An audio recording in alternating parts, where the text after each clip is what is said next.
So we start off, it's another Sabbath day, and it's almost like he's being set up. Jesus goes to this Pharisee's house. He's got to know that he's being set up. But he still goes there to eat, which is kind of interesting because we never see Jesus passing up a meal.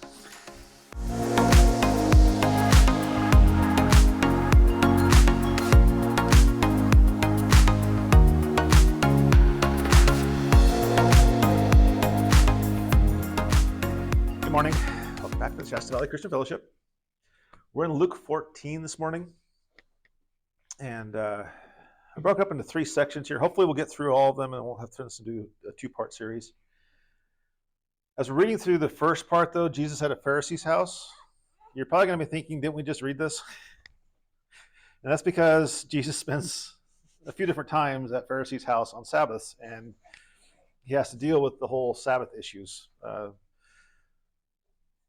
What the Pharisees saw as being heretical, because the Pharisees' whole life was about living under these laws they created. And so every time Jesus did something on the Sabbath, they couldn't stand it. So they're going to try and set him up. And out of this comes the parable of the great banquet. He talks about this while he's still at this meeting, and we'll talk about why. Then after that, we get to the cost of being a disciple. And we've talked about this a little bit in the past, about how salvation is free. It costs you nothing to be saved. But there is a cost to being a disciple. There are some things that you have to give up to be a disciple. So we'll talk about that too. Without any further intro, let's jump into 14:1. So Luke 14, starting with verse 1. One Sabbath, when Jesus went to eat at the house of a prominent Pharisee, he was being carefully watched. There in front of him was a man suffering from an abnormal swelling of his body. Jesus asked the Pharisees and experts of the law, "Is it lawful to heal on the Sabbath or not?" But they remained silent. So taking hold of the man, he healed him and sent him on his way. Then he asked them, "If one of you has a child or an ox that falls into a well on the Sabbath day, will you not immediately pull it out?" And they had nothing to say. When he noticed how the guests were picking places of honor at the table, he told them this parable. When someone invites you to a wedding feast, do not take the place of honor for a person more distinguished than you may have been invited. If so, the host who invited both of you will come and say to you, "Give this person your seat." And then, humiliated, you will have to take the least important place. But when you are invited, take the lowest place, so that when your host comes, he will say to you, "Friend, move up to a better place." Then you will be honored in the presence of all other guests. For all those who exalt themselves will be humbled, and those who humble themselves will be exalted. Then Jesus said to his host, "When you give a luncheon or dinner, do not invite your friends, your brothers or sisters, your relatives, or your rich neighbors. If you do, they may invite you back, and so you will be repaid. But when you give a banquet, invite the poor, the crippled, the lame, the blind, and you will be blessed. Although they cannot repay you, you will be repaid at the resurrection of the righteous." Okay, we can stop there.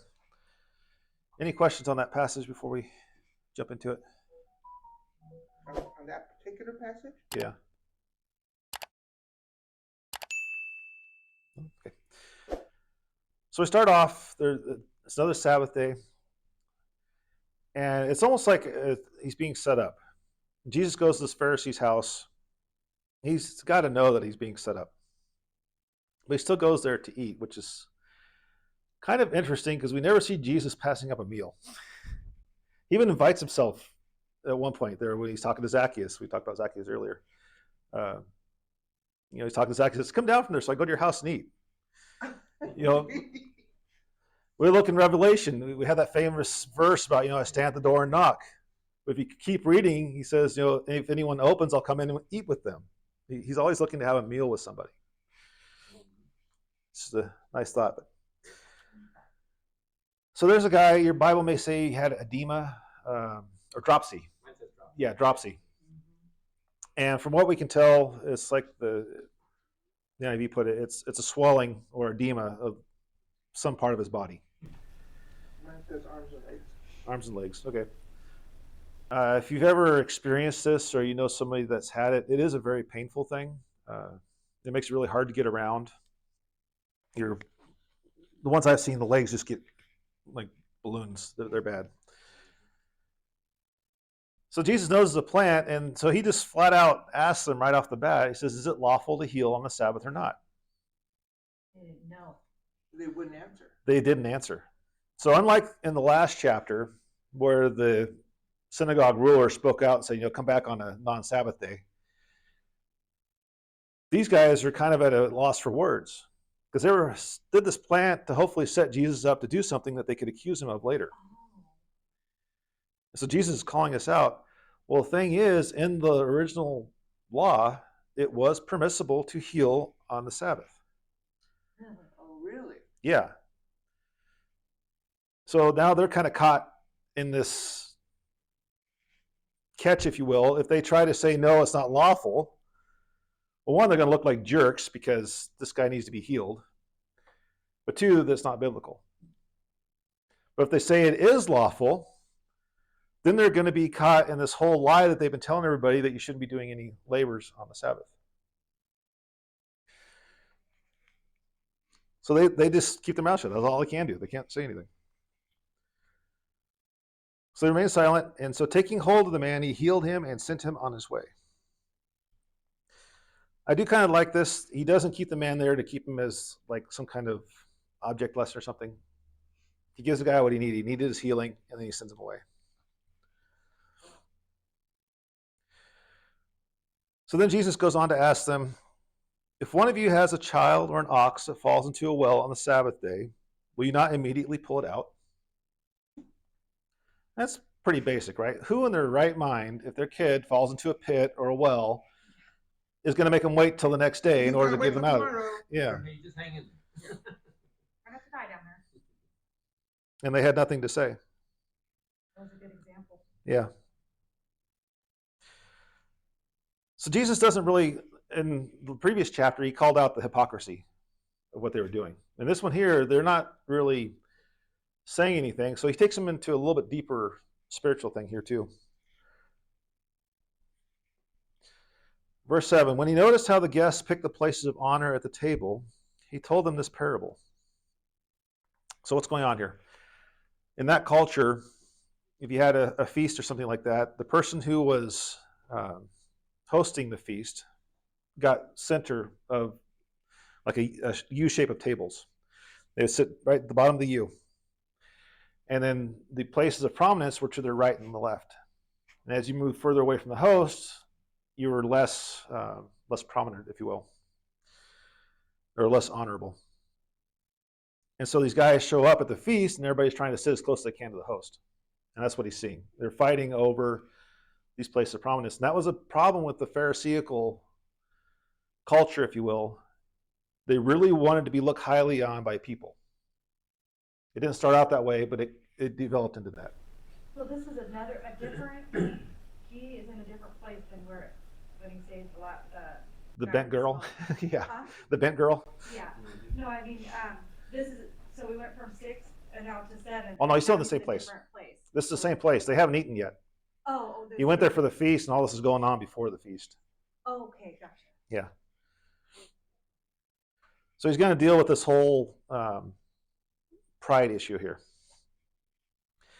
So when someone invites you to a wedding feast, do not take the place of honor, for a person more distinguished than you may have been invited. If so, the host who invited you both will come and say to you, give this person your seat. See, that's pretty easy to see. We got, maybe the best man was supposed to sit in the place you just picked. And so he's like, nope, you're out. You put this guy here. Well, in the meantime, all the rest of the seats have been filled, so you got to go sit like the farthest away. But when you're invited, take the lowest place. So sit the farthest point of that U that you can. That way when your host comes, he will say to you, friend, move up. So you're more important than this low spot. You need to move up. You need to be over here, closer. Then you'll be honored in the presence of all the other guests. For all those who exalt themselves will be humbled, and those who humble themselves will be exalted. Let's talk about that for a little bit. What does it mean to be humble?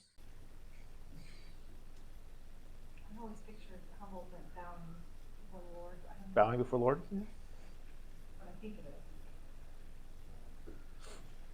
Not taking credit for things that Okay. you've done, that you just want to let it go. Yeah, there's a story. The short of it is they went out searching for the most humble person in the world, and they finally picked him out. And they went to give him an award, but they couldn't give him the award because as he went to take it, he wasn't the humblest person in the world anymore.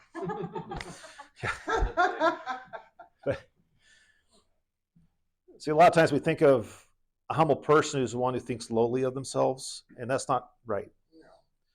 A person who thinks lowly of themselves is very similar to a person who thinks highly of themselves or is very proud because their focus is on themselves. A humble person looks for the betterment of others ahead of themselves. Don't they also not think too much of themselves, like too highly? Isn't there like is there? They shouldn't be thinking of themselves at all. Okay, sure. I think that's when you're anonymous. Yeah, You give something anonymously. right. And you're doing that because you're looking at the betterment of someone else Right. other than yourself. Yeah, that's a humble thing to do. So, I'm thinking it's pointing everything good that you do, saying that came from the Lord. That's the way of doing it, That's yeah. part of it too. Because you're not taking the credit for yourself, you're giving it all to God. That's a humble thing to do. It goes against our human nature because our human nature wants to take credit for everything and be important in everybody's eyes. And yeah. Yeah.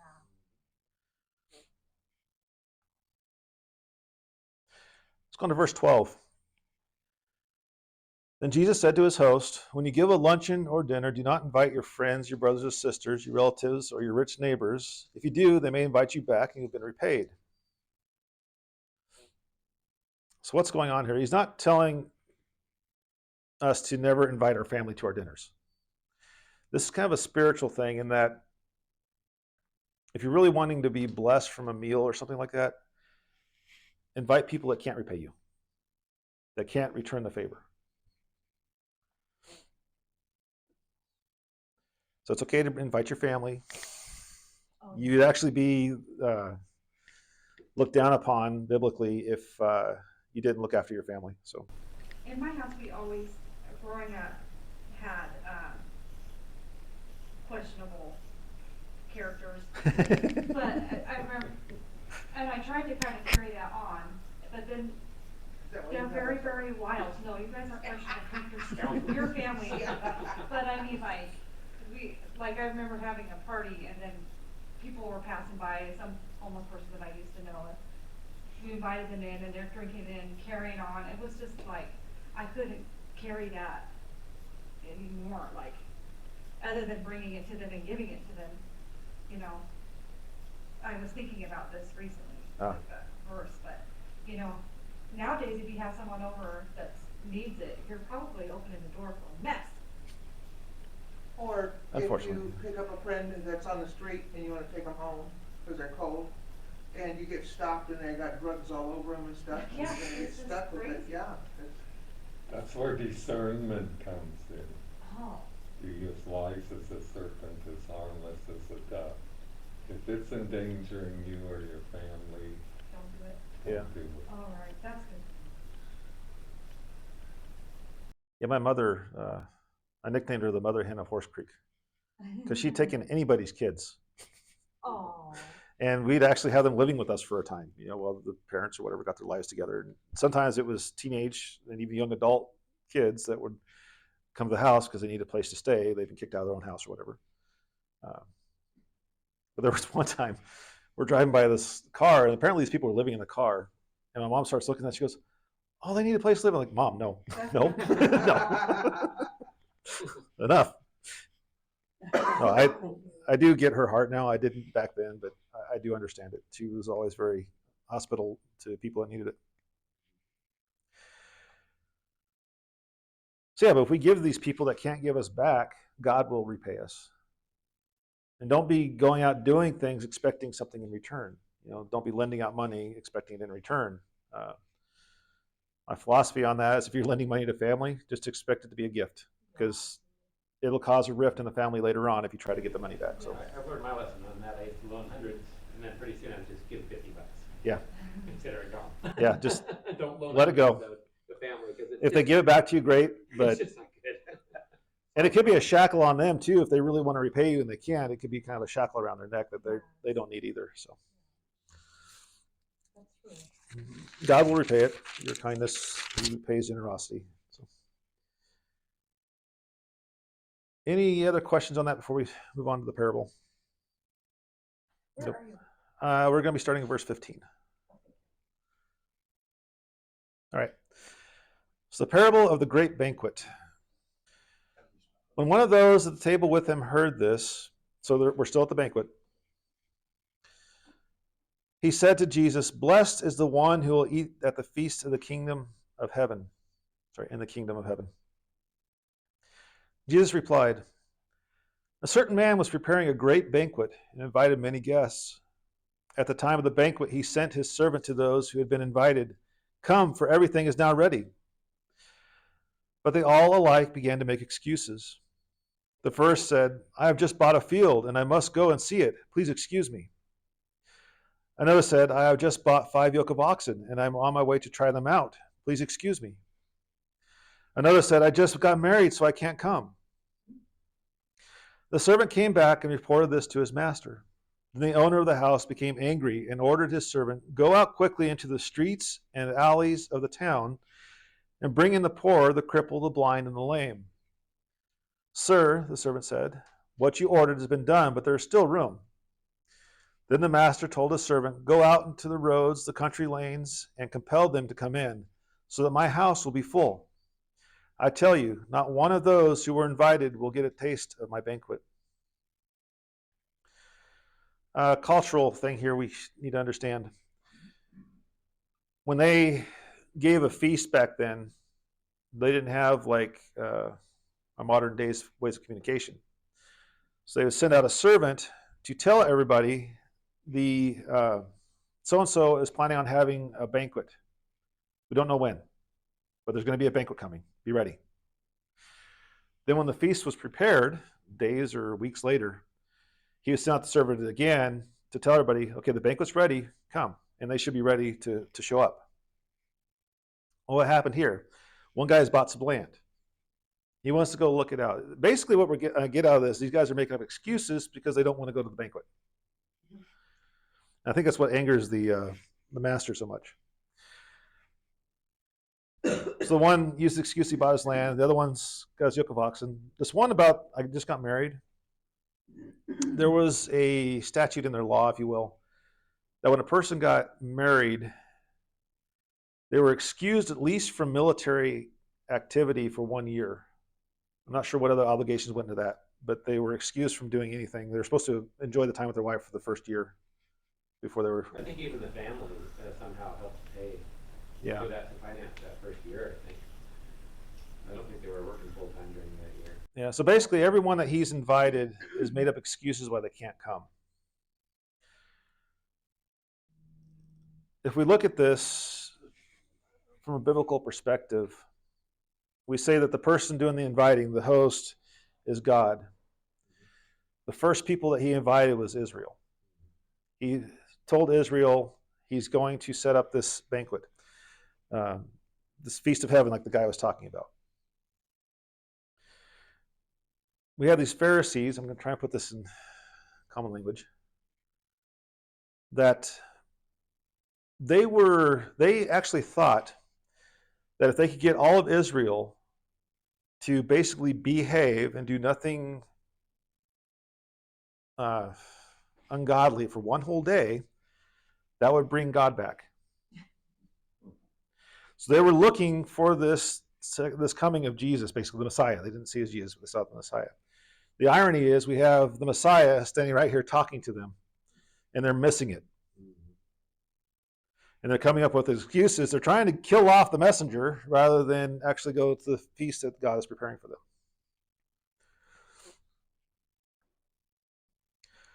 So what happens after the first group makes up their excuses? The servant came back, reported this to his master. Then the owner of the house became angry and ordered his servant, "Go out quickly into the streets and alleys of the town and bring in the poor, the crippled, the blind, and the lame. Your version might say something about hedges or something like that. And that's supposed to represent all the other people? Yeah, basically, because who's going to be in the streets? The people that are basically passing through. These are people that wouldn't have known him originally, which would be basically the Gentiles in our, biblical history. God has gone out and he's said, bring in everybody.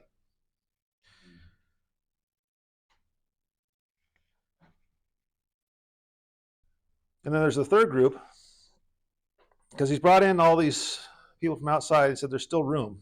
And so the master says, go to the roads, the county lanes, and compel them to come in. So basically everyone gets invited. Is there women involved in this, or is it just men? I'm pretty sure there'll be women involved in this. Okay. It's a good question, though. Spiritually, yes, women are invited. Right. And the feast thing, I'm fairly sure the women were there too. I'm not sure, positive on that. I feel like they're inviting the whole family, right? Yeah, everyone is invited at this point. Kids too? No, sorry. Everybody. Now, in another passage, I think it's in Matthew, one guy shows up and he's not dressed in wedding clothes. Yeah. Oh, that's different. That's a different passage. I think it's in Matthew, yeah. And so the host has him thrown out basically because, Does that mean he wasn't covered in the blood? yeah, he wasn't there for the wedding basically. How can I put this? I haven't. He wasn't prepared for the feast, put it that way. Oh. So as Christians, we're prepared to go have this feast with the Lamb. There are people that don't. And so they'll be thrown out, basically. And we're supposed to be ready at any time there. Yeah. For the Lord's return, right? Yep. That comes out of another parable, but yeah. And we should be making excuses when he shows up. Like, Lord, I still got a lot of work to do. I'm not ready. Oh, my. Can I get you in the next one? This actually kind of weighs heavy on my heart because we think about when someone just rejects us for a minute and how bad it hurts. Yeah. And then we have all these people that just are so hateful to God, even though he pours out all his goodness and he's Yeah. just saying, no, I don't want you, I don't like you. It must hurt him. I'm sure it does. You read the biblical story, and it's all about God wanting to have a relationship with us. And Yeah. when people reject that, I do see that as grieving God. Yeah. It hurts your heart too, just hearing them say stuff like that. Yeah. I had a lady on my bus the other day. She was just so mad at God, and she hated him, and she God is allowing Satan to do all this stuff to her, and it just was. I almost started to tear up. It just hurt too much to hear it because I can't answer. Yeah. I can't talk about it. So on the someone bus. like I'd almost prefer that though to someone who's completely apathetic, Yeah, that's true. because this person is struggling with God, and there's hope for that person. Whereas a person who's apathetic, who couldn't care less, basically you're atheist, I guess. There's not a lot of hope for them until the Holy Spirit calls him, if he does. But the person who's struggling with God, they're angry at God. I'd rather work through that than deal with someone who's could care less. And there are people that will be angry at God from time to time because things happen. Bad things happen to good people. We've been through that in a few of the Psalms. Just because you're a Christian doesn't mean it's all sunshine and roses. Things happen. And I'd rather you vent that anger towards God rather than keep it bottled up. Because if you keep that anger bottled up inside of you, it's going to blow up someplace that you probably don't want it to. I Maybe think on a that's what family she member. did. I think that's when she blew up. Yeah. She blew up She on probably us. had too much and just had to let out. But God's a big God. He can take it. And if you're opening up that communication, if you're yelling at God, if you're listening, there's communication there. And he'll walk you through it. Maybe he would see and draw near to her because of the pain. Yeah. You know? He's already close to her. She just, in her pain, she's probably not sensing it. Yeah.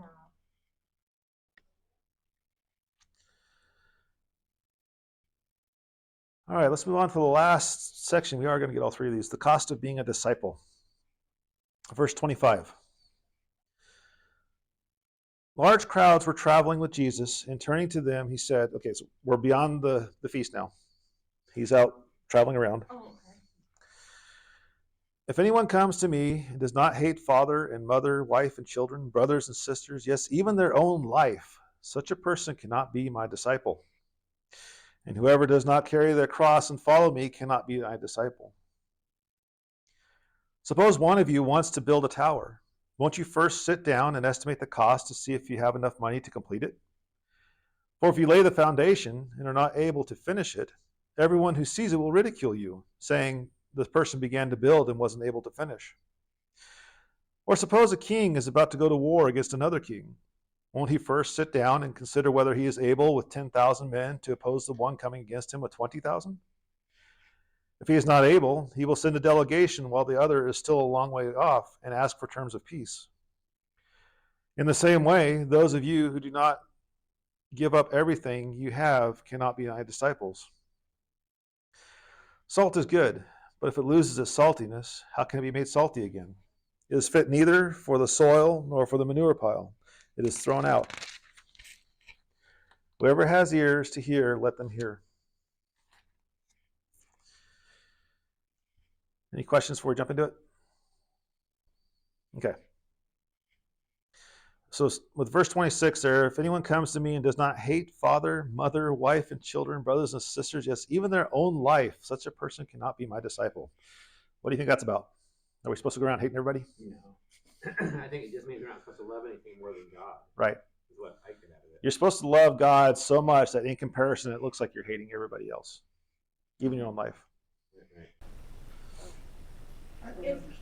Is there another word in Greek or whatever Yeah. in the original language? If It would means love less than. Yeah. It does mean that? Yeah. Love less than. Okay, God so has you to must come love first. less than. Or it's become an idol. You're putting it before God. Yeah. Oh. I think it helped though when Jesus was talking to the people to make that stark contrast, by maybe saying it in harder terms so they would get it. Yeah. I'm not saying this lightly. I'm saying this is really important. Notice that we got a large crowd that's following him. And I think he's starting to thin out the herd, if you will. Oh, He's yes. going to tell them, it's like, you guys all want to follow me. You think you want to be my disciple. You don't know what you're talking about. Be aware there is a cost. And it's going to be kind of high.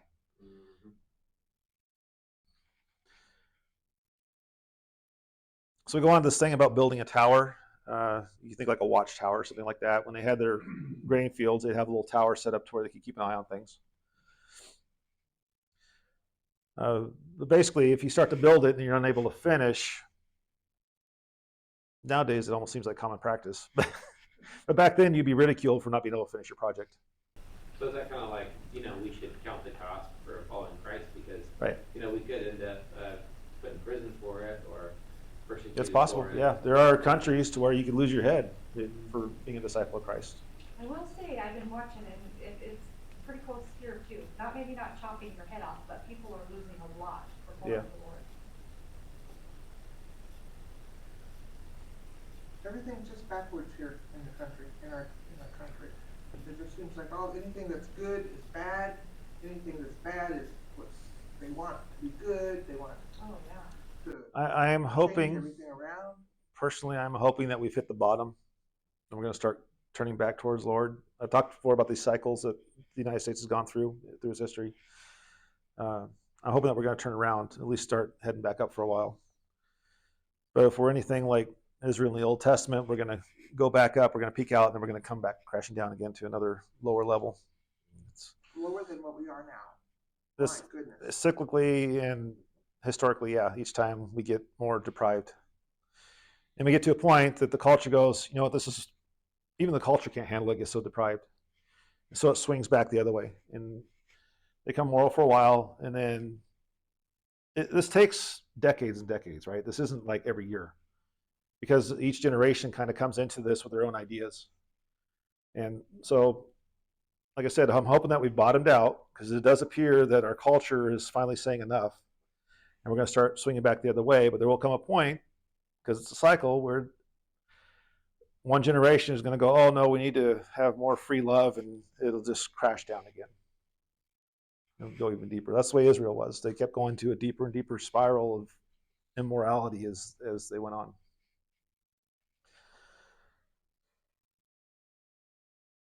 But like I said, the hope now is that we've hit the bottom and we're going up for a while. Well, it's kind of like California. I mean, California has been on this kick to, save everything, don't cut anything down, don't do this, don't do that. And they didn't cut any underbrush, so that's why all those fires just took off like they did. Yeah.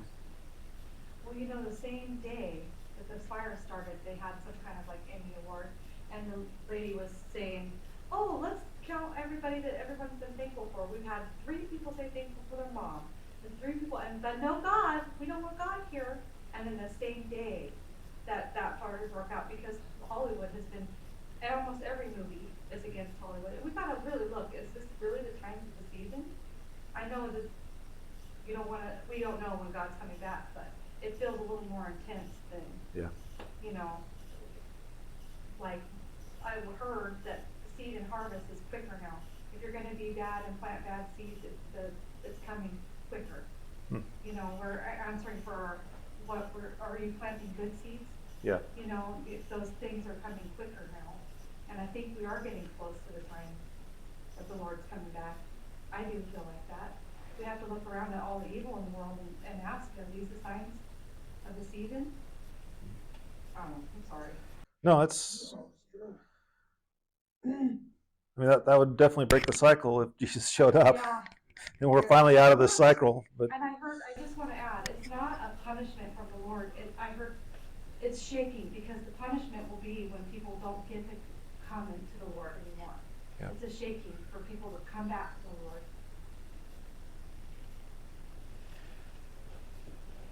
Wow. Sorry. No, bring that out. That's very important. so, what is the cost of following Jesus then? Because we're supposed to count the cost. What is this cost? Contrary to the whole world. It seems Yeah. like contrary to 90%. So your social status could be affected. Oh, yeah, absolutely. Lose a lot of your old friends. Yeah. If you're into very sinful behaviors, those are going to have to go. Yeah.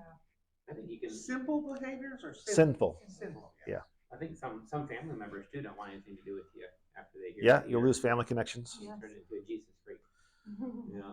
But don't. That's true. So the family connections thing, don't stress on that part too much, because you following Christ might draw them into it. Don't just assume that because you're following Christ, this person's been rough all their life, they're not going to change. You might be the catalyst that gets them to change. They might see what you have and they want what Right. you have. Especially if you two are running together and now he sees your life's actually in a better place because you've been following Christ. That might change too. Or she. But what I'm saying is, don't simply choose not to follow Christ because you're worried about your friends and your family not liking you. It's a lot better to have them not like you and be with Jesus than to have them like you and not be with Jesus. Let's put it that way. Right. So verse 34 talks about salt. It says, salt is good, but if it loses its saltiness, how could it be made salty again? It is fit neither for the soil nor for the manure pile. It is thrown out. So that But really it's speaks not to even me. good for the manure pile. How, Because you'd use the manure pile for compost. You can't have that salt in the compost. It'll kill your crops. So what they would do, they did find out a use for it, is they'd throw it into their streets and their roads. Because it keeps the weeds and stuff from growing in the roads, and also absorbs moisture, which keeps the roads drier. There's another place in the Bible where he talks about us being the salt of the earth as Christians. We're supposed to add flavor to life. Supposed to preserve our beliefs. But if we don't do that, then what good are we? If we're just bench warmers in a church, what good is that? What does that do? Makes church look maybe popular, but it's doing nothing for the body of Christ. Yeah, I think God's been telling me lately not to be lukewarm. Right. We've got to be hot for God and make a stand for what's right. Yes. And salt keeps meat from rotting. Yeah. So you got to think about what's rotting humanity. What's Yeah. killing humanity. Or what do you agree with when going about your day? What do you disagree with? What's morally right, morally not? Amen.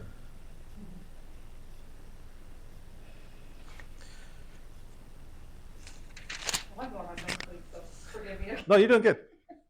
So the last verse, the last part of that verse says, "Whoever has ears to hear, let them hear."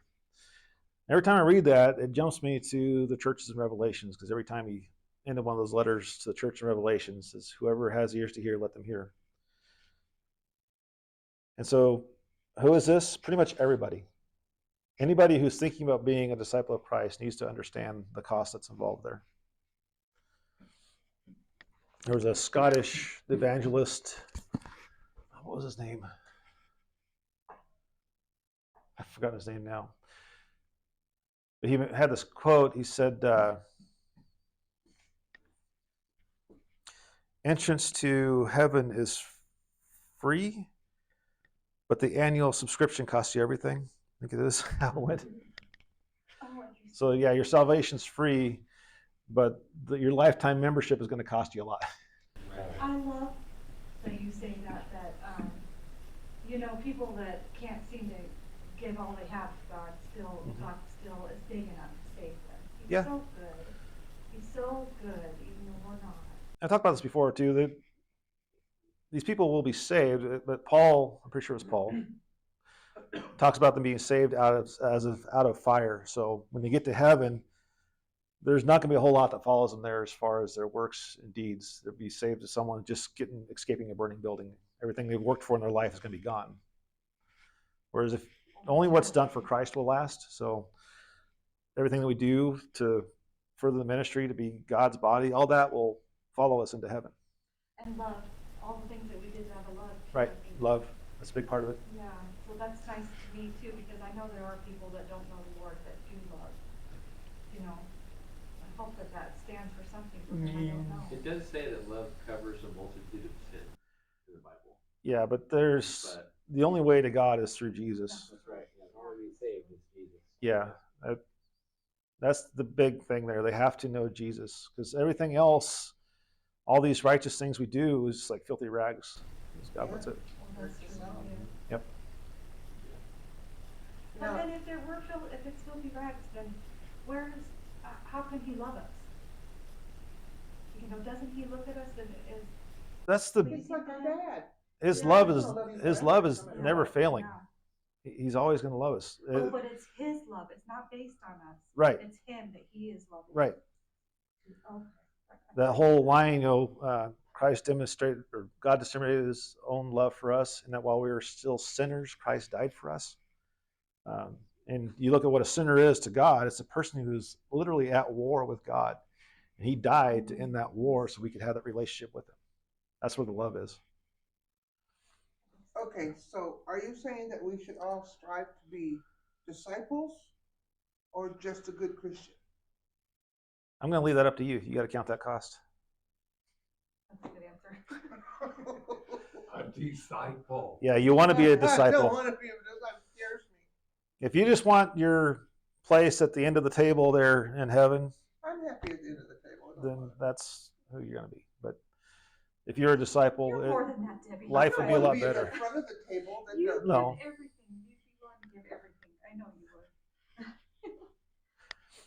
Yeah, You're it right. is better to be a disciple, in my opinion. But you have to make that choice because it will cost you. All right, let's end the feeds there. Bye, YouTube.